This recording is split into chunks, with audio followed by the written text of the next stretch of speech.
4, 3, 2, 1. All right, showtime. What's up, y'all? I'm here for another episode, Kicking the Bobos. Shooting the breeze, Rico Chill. All right, Feel Better TV. Follow me on Instagram. This is my YouTube page. We're going to continue what we talked about on our last subject, talking about notable entertainers and athletes. Exceptional, best that they game entertainers. So, we got our resident dictionary and thesaurus right here. Yeah, exceptional excellence. We don't have to say what color they is. We understood that. What's said don't have to be understood. Yeah, that too. It was exceptional at what they did. And can't take that away from them. Can't take that away. The first name is one that you might know, you might not. But let's go into it now. This is the picture. Sam Cooke. Yeah, Sam Cooke. Samuel Cooke. January 22nd to 1931 to December 11th, 1964, was an American soul singer and songwriter, considered one of the most influential artists, even more so in the soul genre of all time. Cooke is commonly referred to as the King of Soul for his distinctive vocals, pioneering contributions to the genre, and significance in popular music. During his 8-year career, Cooke released 29 singles that charted in the top 40 Billboard Hot 100 chart, 20 singles in the top 10. In 1964, he was shot and killed by the manager of a motel in Los Angeles. After an inquest and investigation, the court ruled Cooke's death to be a justifiable homicide. I'm a conspiracy theorist because Sam Cooke, being the leader that he wasn't just a music maker, he was a music producer. He actually owned his own label and was one of the first artists to have his own publishing. He had a few artists on his label. One in particular I know was Johnny Guitar Taylor.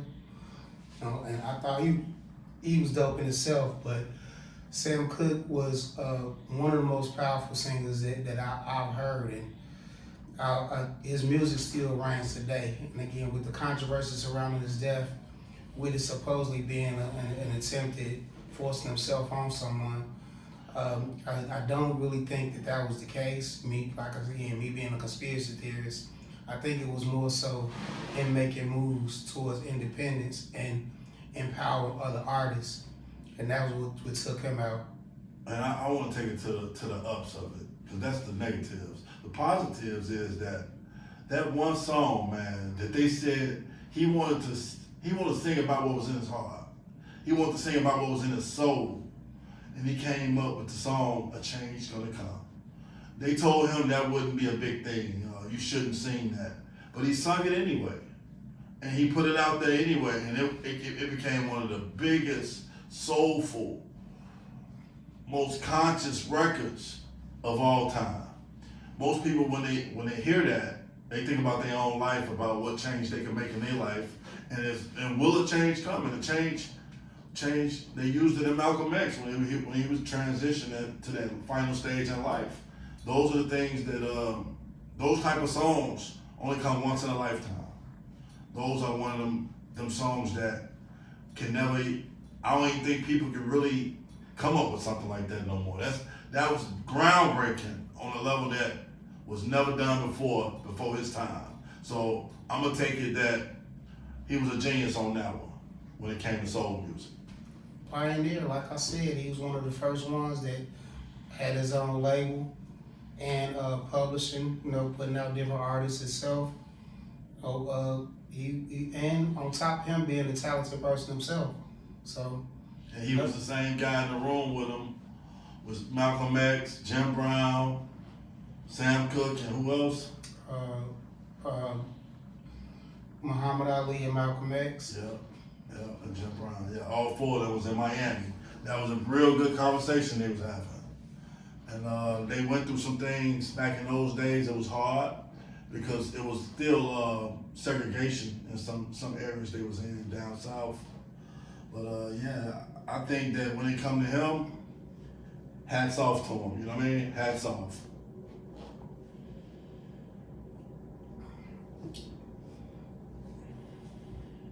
So the next one will be we're gonna take it a little far away from that, and we're gonna go with Twista. Let's see. Guinness Book World Records, fastest rapper at the time.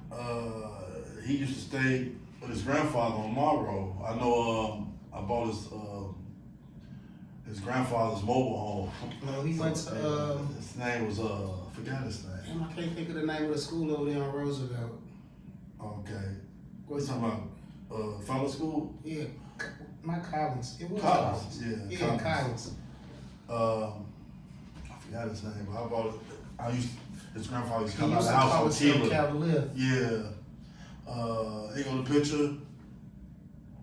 Twista. Carl Terrell Mitchell, better known by his stage name, Twista, also known as Tongue Twister. As an American rapper, he is best known for his chopper style of rapping and for once holding the title of fastest English-speaking rapper in the world, according to the Guinness World Records in 1992, being able to pronounce 598 syllables in 55 seconds.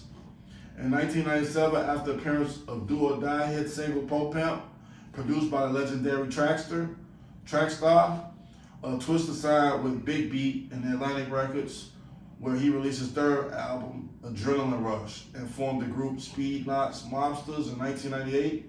And his 2004 album, Kamikaze, topped the US Billboard 200 and Hot 100, and #1 single, Slow Jam, with Kanye West and Jamie Foxx.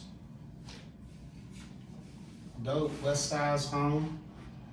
It used to come around Lakewood there once in a while, but Used to be on 47 hanging out, and then like you say, Monroe used to be over there hanging out. I mean, it's a lot of places. At the Circle, he used to come through the Circle when that was a big thing back then.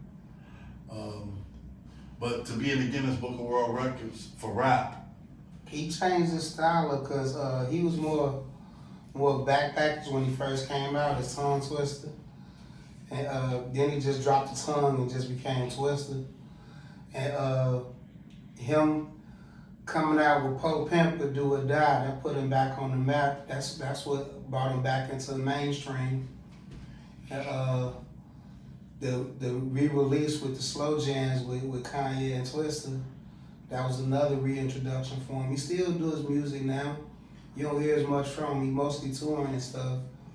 I actually knew a guy that was running for alderman that used to bodyguard for him. And he actually was doing a concealed carry class with him. okay, So I think he's a dope dude. down to earth guy. Yeah, West Side Zone. So I got a love for him just off that. So we're going a little bit faster because we got more artists and athletes. The next one will be, at this time, a controversial figure because of what's going on right now today, Tiger Woods. I don't understand what's controversial about him because considering the brief career that he had, even though he's still playing now, because golf not one of those strenuous sports where you're doing a lot to your body, but no, he was one of the youngest to get the gold jacket. Yeah. And then he won so many. He was actually on the road to beating Jack Nicklaus for the gold jackets, but the controversy he had with his at the time wife. Yeah, but you notice the pattern. Like Michael started when he was young, Michael Jackson. Serena and them started when they was young. He started when he was young. I think that's probably a gamble for parents to put their kids into something like that in that extreme, because they might not even like it when they get older. And then that's the thing about it. And I'm not one big in pushing things on kids, but I think as far as recreation and downtime and activities, that's something that should be pushed. I mean, as far as pushing them to be professionals at it, I don't know if I go that far, but Yeah. you know, at least some type of activities because you know, kids ain't out playing like they used to. Okay, he got a name. His name is Eldrick Taunt Tiger Woods. I never knew that. I knew it was Eldrick. I think he named after his pop. Eldrick Taunt Tiger Woods, born December 30th, 1975, same age as us. As an American professional golfer, he is tied for the first in PGA Tour wins, ranked second in men's major championships, and holds numerous golf records. Woods is widely regarded as one of the greatest golfers of all time and is one of the most famous athletes in modern history. He is an inductee of the World Golf Hall of Fame. What do you think about that? I think Tiger Woods is one of the greatest. He was his introduction put more color in the game because you didn't really see a lot of people that look like us playing. Even though he came blazing, he still was. Yeah, blazing is still blazing. No, he said Cam blazing, but it still was a good representation. Even though he wasn't one of the people that speak out on black issues, he still was a good representation as himself in the sport. Because it was like when we talked about previously, like the representation and entertainment, you didn't see a lot of people like us playing in those type of sports like golf, tennis, you know what I'm saying? Yeah. Soccer, hockey. But you see more people like us getting into those games, which I think is great. I just think, again, when you talk about mastering something, you have to have so many years of practice and so many failures and so many downfalls and up. You got to be able to win, lose, and hurt, pain, suffer. And that's what makes them the greatest at what they do because they've been through all of that multiple times. And that's when we're going to go to this next subject person. Tennis industry. Serena Williams, that's the oldest sister. Oh, that's the youngest. Youngest sister? Okay. Serena Jamaica Williams, born September 26, 1981, as an American former professional tennis player. She was ranked the number one in women's singles by the Women's Tennis Association for 319 weeks and finished as the year-end number one 5 times. Williams won 73 WTA Tour level singles titles, including 23 major women's single titles, the most in the Open era and the second most of all time. She is the only player to accomplish a career Golden Slam in both singles and doubles. And that's what make her one of the greatest women's tennis players of all time. Because, what she did and the time frame she did it in, considering there was a lot of controversy around how she dressed, which I think was just people having commentary on her body because, she was a curvy woman. Yeah, they like to body shame as much as possible. And that's not even, nowadays, women will look at you crazy if you try to body shame them. And you got to look. And that's the thing about it, it wasn't coming from, regular media. Well, it was coming from regular media, but it's mostly coming from people that didn't look like us. And like when she wore a cat suit or whatnot, man, showing all the yams, but she, it ain't like she could hide that, you know what I'm saying? She's gonna be who she is. All right, and it ain't that, the who she is ain't got nothing to do with it. All those curves ain't going nowhere. Okay, let's see what the next. So, and she did, her dad, Will Smith did do a movie about them. Well, he acted in a movie about them, being the father of both of them.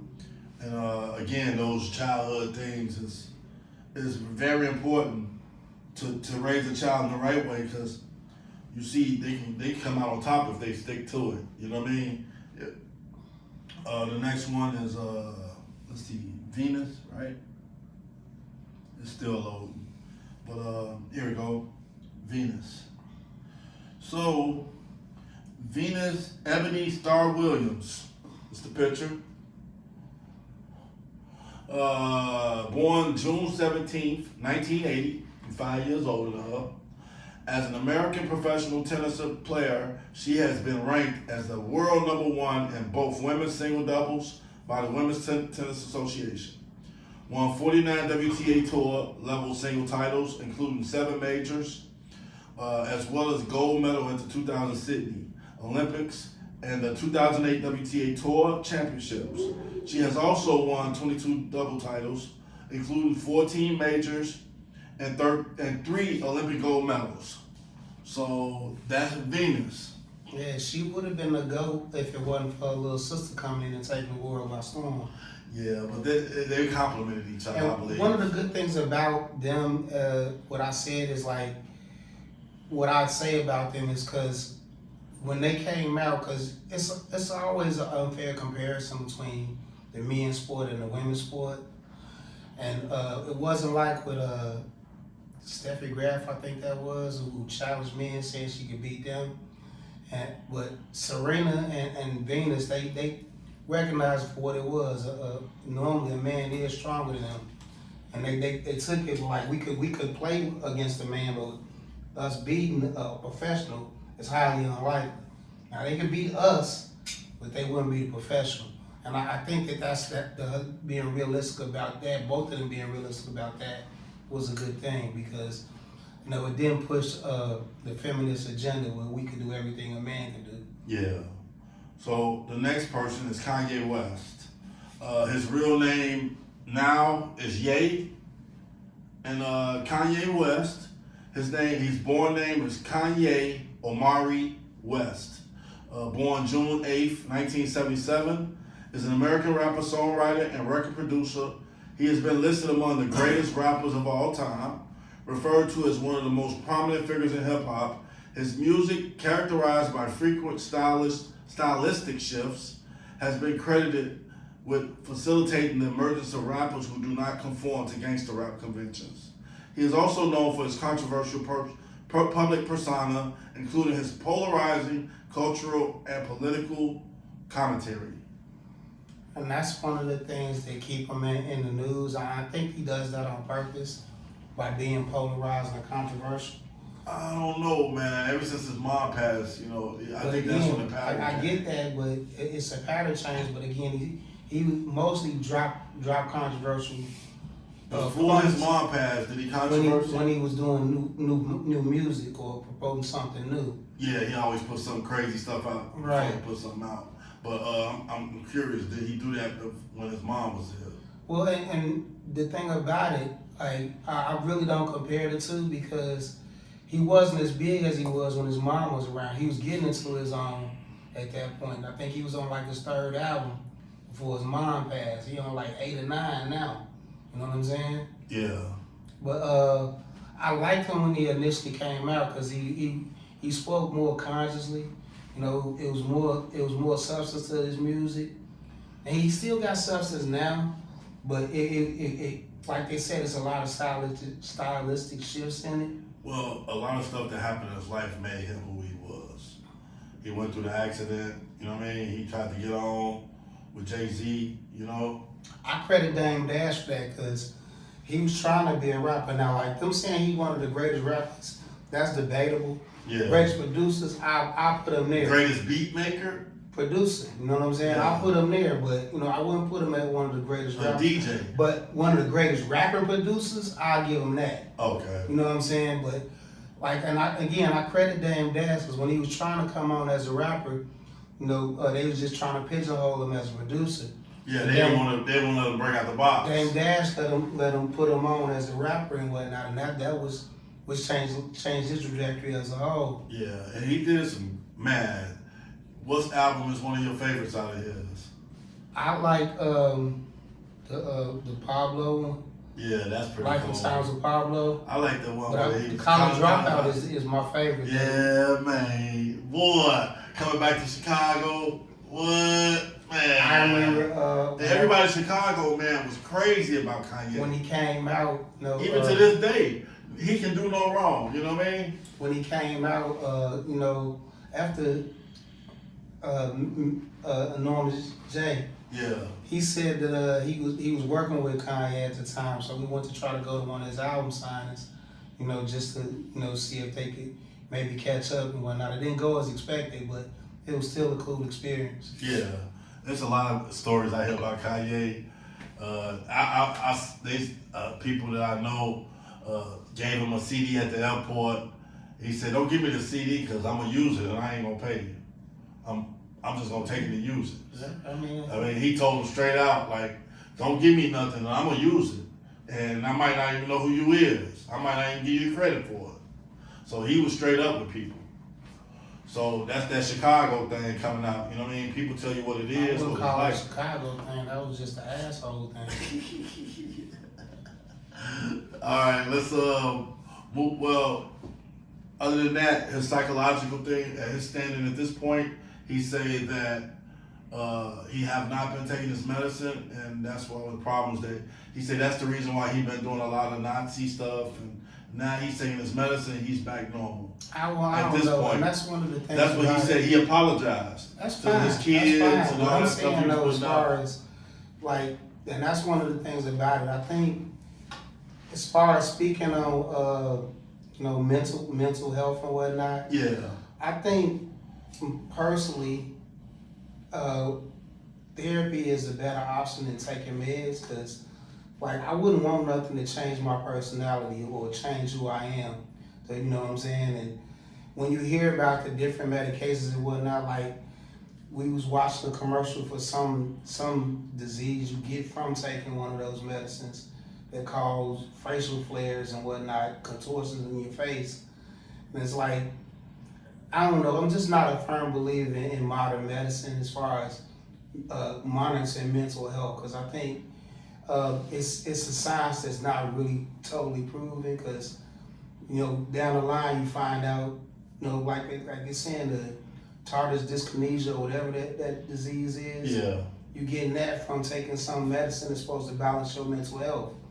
So now you got to take another medicine to offset the side effects of that medicine. So basically, That's that's just my something that he got to discuss with his doctor. that's just my feeling That's on it. something that a doctor can only tell you about. Like we know, but somebody that like a psychiatrist or a therapist and a doctor would have to be all in tune with what's best for him. But right now, he said that he's sorry for everything that he put out there. That was offensive. For me, I take it all with a grain of salt. I mean, that's Ain't no understandable. telling when he Yeah, gonna do it he'll do it again. again. So if he up his medicine again, he gonna do it again. And I wouldn't even call it off this medicine. I think it's just trying to generate publicity and controversy. Because he Okay. got a new project coming So out. so basically, we both know that that's something that people do for attention, for their albums to Especially come in out. the entertainment industry. Yeah. So the next person is Tupac Amaru Shakur. This is the picture they gave. Tupac Amaru Shakur, born Lisan Parish Crook. I didn't know that till today. Me either. June 16th, 1971 to September 13th, 1996. Also known by a stage name Tupac and Machiavelli, was an American rapper and actor. He was one of the most influential musical artists of the 20th century and a prominent political activist for Black America. He is among the best-selling music artists, having sold more than 75 million records worldwide. Some of Shakur's music addressed social injustice, political issues, and the marginalization of African Americans, but he was also synonymous with gangster rap and violent lyrics. Shakur was born in New York City to parents who were Black Panther Party members. Raised by his mother, Afena Shakur, he relocated to San Francisco Bay Area in 1988. I don't like the characterization of the genre movies as gangster rap, because now I say more like the new age drill rappers. That's more gangster rap than that was more like reality rap. Well, gangster rap came out with NWA. Right, and again, I think that was more reality rap than anything. You know what I'm saying? They was basically having commentary on their specific neighborhoods and how they grew up. I wouldn't call that gangster because I don't know. I just don't like that characterization. Well, that's just your preference. That Yeah. you don't like the usage of the characterization. Because again, it puts forth an image that's not favorable for. Okay, when you go to Tupac, he was a New York guy, came to He's Cali. Baltimore. Yeah, Baltimore. He rapped in New York, and he moved to Cali, and he took acting lessons and all that. He had so much stuff in his head that he was doing so much at one time, and then he got on with Digital Underground. Digital Underground. He was a dancer at one time, The roadie. and then next thing you know, Freaks of the what song was it? I Get Same Around. song. I Get Around. No, he broke out with same song. Oh, same song. That was the Digital Underground song that was Yeah. on Nothing to Lose. What was it? But he came back later and said, I need a hit. And he said, hey, that's when they put him up on I Get Around. And that was on his second album. I know. But he said that at that time, he said he needed a hit. He said he needed a hit record to get on. And that But I put him. can't say that because like Was When he He Got on- a Baby was a hit, bro. That was No, on. but he wanted to be like more. See, now I disagree with you on No, I ain't that. saying me. He said that. Oh, okay. He said that. He told Digital Underground that Humpty Hump, I need a hit. And next thing you know, they put that together. And that was another thing too about man, I can't think of his name now. Humpty Hump guy. Man, we all know his name. Digital Underground Humpty Hump. I'm drawing a blank. Hey, but check it. He used to produce for Prince, but Yeah. going back to Tupac though, Yeah. like I like that he did. It was mostly social commentary. Like he made anagrams for like thug life and Yeah, Soldier Story. and he made never ignorant getting goals accomplished. That's what he called a nigga. Yeah. You know what I'm saying? But think about this, man. Pac was a strong cat. The reason why I say strong, he remind me of Muhammad Ali. When it's time to go down, he ain't folding. I don't care if I gotta go to jail. I'm gonna do what I gotta do. He shot back at detectives. Most people are like, damn, let me fall back. Let me change my words. He was sticking up for somebody that was getting harassed by off-duty police officers. He didn't know they was cops at the time. Yeah. And he would leave his bodyguards I think off. that's part of the reason what made him controversial, because everybody expecting him to go down for that. Yeah. But he got off. You know what I'm saying? And- Because he was defending somebody else. They say he did a show on 79 by Stoney. And he just left everybody. I remember when he got in trouble for, calling out the GDs because of the Yummy Sandifer thing. Remember that? Nah. It was a shorty, one of the folks. He was basically a young terrorist, whatnot. He wound up doing some dirt, and instead of them trying to rehabilitate him, they assassinated the youth. I think he was like 13 years old. And when he did a show in Milwaukee, he basically called out the folks for that, and that basically caused a little controversy in itself. Yeah, I mean, he didn't hold back his tongue. That's the point. And he was known for controversy, so he embraced controversy like it was his friend. You know what I mean? Like he was very familiar with it, and that could be with the Black Panther Party thing too. But when you think of Tupac, most people, you got soldiers listening to him overseas. That I'm gonna get through this no matter what. I'm gonna be strong. I'm gonna make it. And I'm taking these people down. You know what I mean? I'm not gonna be the one to go down. Basically, he had the winning spirit, bro. Like when it come to fighting, he was a fighter. And people heard that in his voice. And, before the thug life thing, before he got the thug life tatted and all that, he was really about the people. He was really about the I think people. that the change was he felt like he was betrayed, but then it's coming out now that he was mostly just trying to, basically on some Kanye stuff, trying to promote controversy. Well, to keep with his name in. Suge kind of put him up on that. You could say it was Suge, but he was in the industry for a while at that point. Yeah. So, he was already doing movies. Above the Rim, that's my favorite. Even though everybody likes Juice was my favorite, man. I like when he... Bishop. I'm Bishop was wild, boy. Once he got that gun, I'm with Above man, the once he Rim, got bro. that gun, Joe, When he wanted to, out there trying to shoot his big brother. man, dude. I'm with that one. Yeah. Juice. That's just me though. No, I don't go with the norm. Man, so basically, there's so many people on the planet Earth right now that love Tupac for whatever reason. You know, For his defiant, about him like Elvis. You know what I'm saying? Man, somewhere in Cuba is still alive. Jada, Yeah. Jada's still in love with him. Yeah. Come on, bro. Yeah. She writing letters to him, and the daughters and the kid coming to him like, Dad, she still hurt over Tupac. Yeah. So I'm just saying, like, people loved him as a person, and they loved his persona too. That he was defiant in the presence of adversity.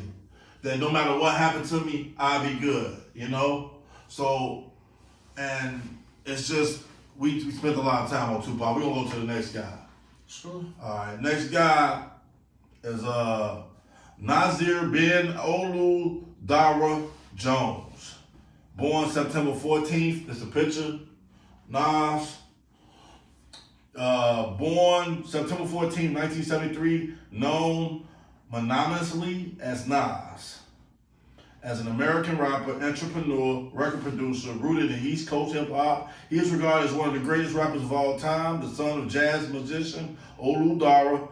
Nas began his musical career in 1989 under the moniker Nasty Nas and recorded demos under the wing of fellow East Coast rappers Large Professor.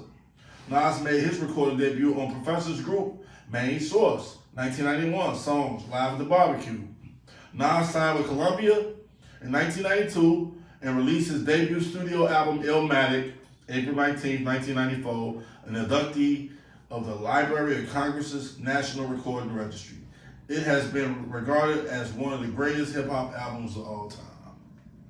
Yeah, I'm a Nas fan. Illmatic was one of the dopest albums I ever heard. And I'm on top of that, I'm a Large Professor fan too. Extra P was the sauce. I got a lot of Nas albums that along the years of my life experiences, like when I traveled, I would take Nas records and play them all overseas, and you know, from Godson to, you know, It Was Written, Illmatic, Nostradamus, you know, the beef between him and Jay-Z, Ether, you know what I mean? Like, there's so many albums that you can do a whole show on Nas, just on his music alone and the mindset, you know? Like, he did so many conscious rap, and we're not even gonna mention, well, we will mention that he did an album with Damian Marley. Right. That was dope. I ain't heard no doper album, a reggae rap album ever like I that. like the transition that he making now as far as being an entrepreneur, because you know he got a casino up in Queens. Yeah. I think, He beat out Jay-Z to that. okay. Because Jay-Z was trying to do one in Brooklyn. Okay. So they didn't give it to Jay-Z. I guess not. Okay. So since we got Jay-Z up, we're gonna go on to Jay-Z now. Jay-Z. This is his picture they showing. Jay-Z is Sean Corey Carter. Born December 4th, 1969, known professionally as Jay-Z, an American rapper, businessman, and record executive. He was named the greatest rapper of all time by Billboard and Vibe in 2023. Rooted in the East Coast hip-hop, Jay-Z is known for his complex lyricism that often use double entendres, wordplay, and braggadocio.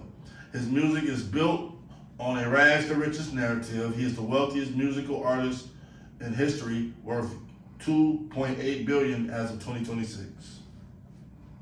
I'm a whole fan early, but I do like the 444 album that he dropped out. I don't know if that's the latest album he dropped. Yeah, Story of OJ. Right. I appreciate that because he was moving away from more braggadocious. He was speaking on financial literacy and things like that. Yeah. So I like that aspect of it. And again, him being a businessman, like we were talking about yesterday with Michael Jordan, I don't like what he did with Tidal, because he was the owner of Tidal, which was another one, a streaming platform for music. Yeah. and he sold it. Flipped it. That's what business people do. But the thing about it is, it's like I said, as far as representation and controlling narratives, that's something that was black controlled. You know what I'm saying?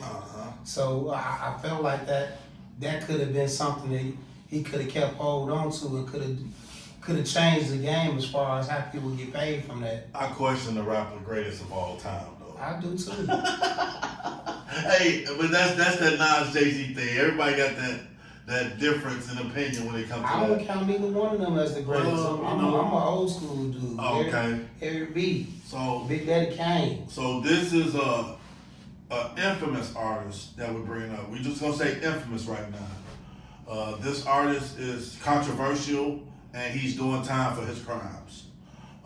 His name is R. Kelly, Robert Sylvester Kelly, born January 8th, 1967, as an American former singer, songwriter, record producer, and actor. He is credited with prolific commercial success in R&B, hip-hop, and pop music, earning nicknames such as the King of R&B, the King of Pop Soul, the Pied Piper of R&B in 2021, 2022.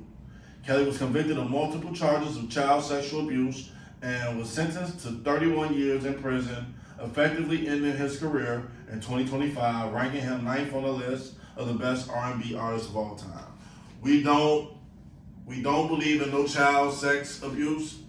We're talking about music and being the greatest at what you do. So just putting that out there to differentiate that. I think R. Kelly is one of the greatest. Of music. You know, the king of R&B. Like he took the title from Bobby Brown. Yeah. And as far as his catalog is extensive, the people that he worked with, that's extensive also. Like they don't talk about Elvis marrying a 16-year-old or nothing they don't like talk that. about Mick Jagger doing it either. You So know what like I'm saying? this is Jerry pretty, Lee Lewis. It's pretty common in the entertainment industry that people are real loose with sex and they go way far off than what they're supposed to go. So I just think that his thing is I feel like I'm actually thinking it's more conspiracy theory. Like R. Kelly was taking control of his music catalog too. You know, even though he wasn't, you know, he got a form of dyslexia or something that way, not really all that bright, but as far as musically, he was a genius and he was trying to take control of that. And like, well, what's one of your favorite songs that he's out of all his music? Half on the Baby. That's a lot of babies made off that song. I like the greatest. That's a real inspiring song to try to be the greatest at what you do, to keep it real with what you want in life, and go hard on what you want. You know I like what he did with the 150 Trapped in the Closet mixes. Yeah, I just started seeing that. So I was watching it with my kids. Well, we're gonna go to the next person. Frank Edward Thomas Jr. This athlete for Chicago White Sox.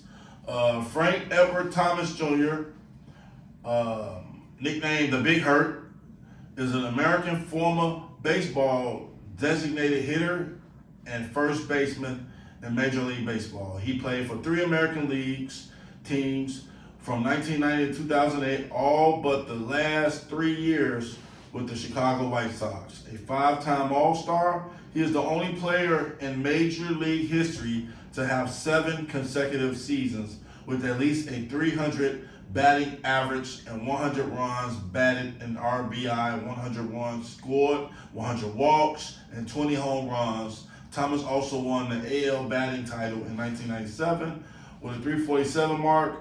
Thomas is a 2-time AL MVP and won a World Series in 2005, although he was injured during the regular season and World Series.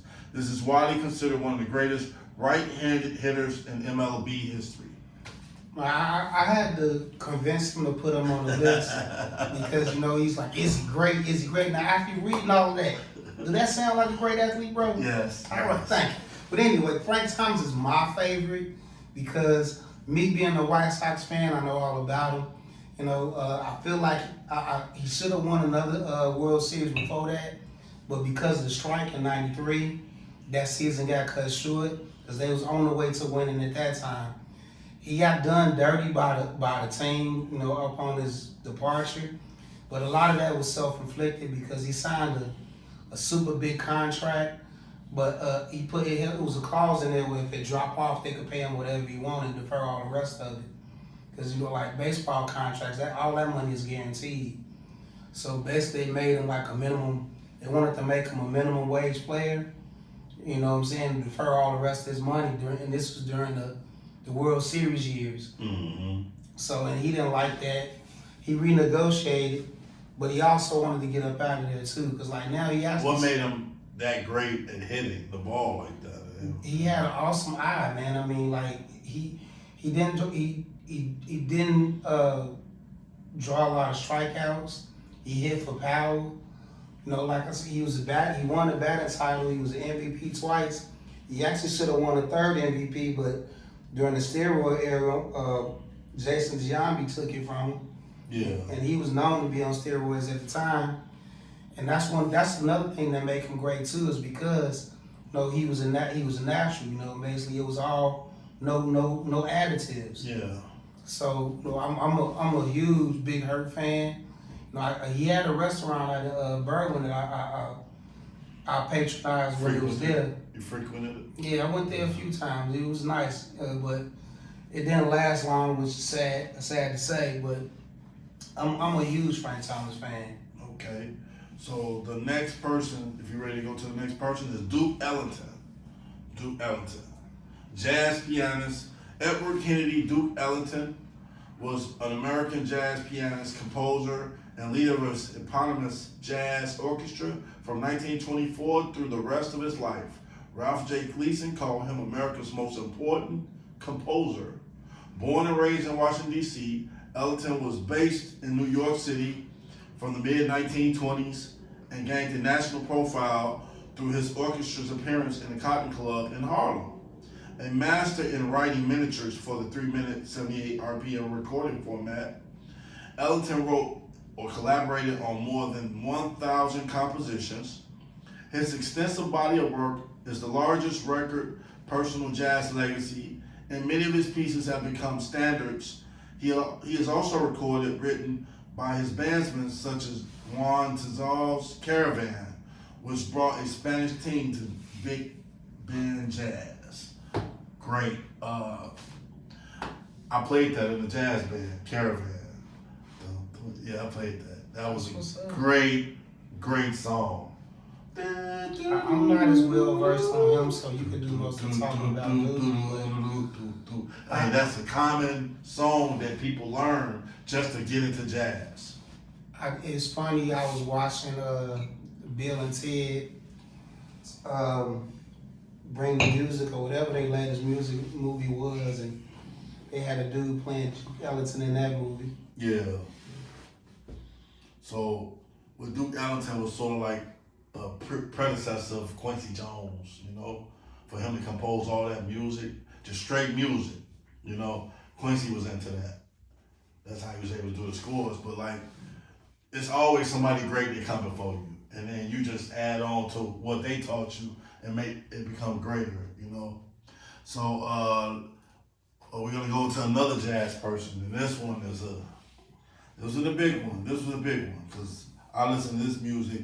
I listen to Duke Ellington and this next artist like a regular song that you listen to on the radio. Louis Armstrong. This is the picture. He was a trumpeter. Louis Daniel Armstrong, August 4th, 1901 to July 6, 1971. Nicknamed Satchmo Satch Pops, was an American jazz and blues trumpeter, vocalist. Also among most influential figures in jazz, his career spanned 5 decades and several eras in history of genre. Armstrong received numerous accolades, including Grammy Awards for his Best Male Vocal Performance in Hello Dolly in 1965, as well as posthumous win for Grammy Lifetime Achievement Award in '72. His influence crossed musical genres, with inductions also into the Downbeat Jazz Hall of Fame, Rock and Roll Hall of Fame, and National Rhythm and Blues Hall of Fame.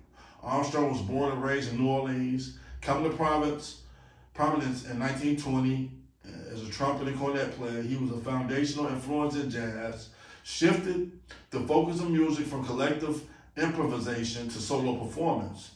Armstrong followed his mentor, Joe King Oliver, to Chicago to play in Oliver's Creole Jazz Band. Armstrong earned a reputation as cutting contests. His fame reached band leader Fletcher Henderson. Armstrong moved to New York City, where he became featured and musically influential band soloist and recording artist. By the 1950s, Armstrong was an international music icon. That's Chicago. He was in Bronzeville. He had a place in Bronzeville. And they loved him. They loved him. He got love from everybody, you know, and his songs are so great, man. You know, like What a wonderful world. it's a wonderful life, right? So the type of music people made, it just changed the game. You know what I mean? He was ahead of his time. You know, he was with Ella Fitzgerald. You know, he did so many nightclubs, Harlem. You know, he was in Chicago, New Orleans. That's what I was actually trying to think today on Chicago athletes and entertainers, because I wanted to bring up Chess Records, you know, because with Muddy Waters and I can't think of her name now. Bessie White, was that it? Bessie Coleman. Bessie Coleman. Beyonce played in the Cadillac Records movie. Oh, okay.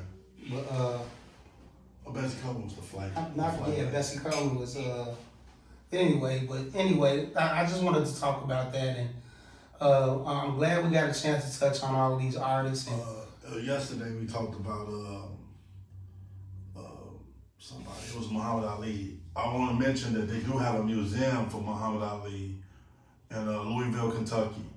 That's his hometown. That's where you're from. Yeah, and I visited that museum. They got a whole museum about Muhammad Ali. You should check it out. Check it out. It's a beautiful place. Lots of information. And to have a whole museum after you mean you lived a pretty good life and you helped a lot of people along the way. They don't give you museums for your own self if you didn't do nothing like that. You know what I mean? He did a lot for people. I wouldn't say that, but you know. They don't give our town their own museum unless they did a lot. Okay, I say that part because Yeah, I'm gonna say. I don't know too many people got their own museum. How many people you know got their own museum? I don't know. I know Prince got a museum. I got to check it out. But other than that, Paisley Park. yeah. But I don't even know if it's a museum for him there. I think he got a house there that people come to visit or something. But I don't even know if they're allowed. Or whatever. Yeah, I gotta check that out. But is Neverland still around? They say it's still around. You know, I went to Michael Jackson's childhood house. Yeah, 2300 Jackson. And I did the moonwalk there and paid my respects. You know what I mean? It's still there. I can't believe how small that house is. It's like a little garage. It was like 9 of them, wasn't it? And I don't know where they slept. Hey man, you had to make it do what it do. Yeah. I got that from Ray Charles. So this is what you call a list of exceptional athletes and entertainers. They was greatest at what they did, and they did a lot of hard work to get to where they was at. Some of them was doing it from childhood to adulthood. Some of them picked it up later in life. Some of them did it when they was 20s, just working at their craft.